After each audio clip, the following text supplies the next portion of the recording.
Continuing with our otoacoustic emissions. So, a probe containing a miniature loudspeaker presents the evoking stimulus or the sound to the ear, and not a very tiny, but a tiny microphone that's incredibly sensitive picks up the emission, the otoacoustic emission, that is the byproduct of outer hair cell function. Subject noise levels are critical. These sounds are really, really soft, so if there's a lot of noise, like the baby is crying or moving a lot, the noise may mask or cover the emissions from the ear, and you're not going to get a valid test. So OAEs reflect the activity of an intact, healthy cochlea. They measure normal outer hair cell function.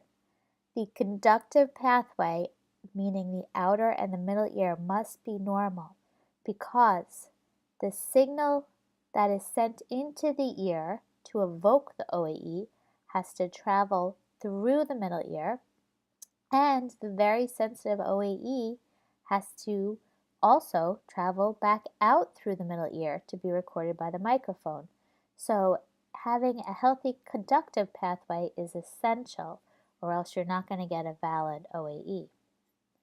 The presence of an OAE suggests that there is very little or no conductive hearing loss caused by a middle ear abnormality, and that the responding frequency regions of the cochlea are normal, or that they exhibit no more than a mild hearing loss.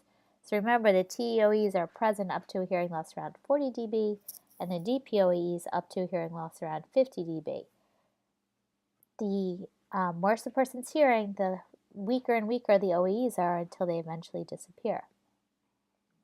If the OAEs are present and there is a sensorineural hearing loss, as determined by the audiogram, then outer hair cell function is intact, and the disorder is therefore beyond the cochlea or retrocochlea. That's when I said OAEs are important for the differential diagnosis of a sensorineural hearing loss. They help you determine if the problem is cochlea or retrocochlear, which means past the cochlea, the auditory nerve, or the brainstem.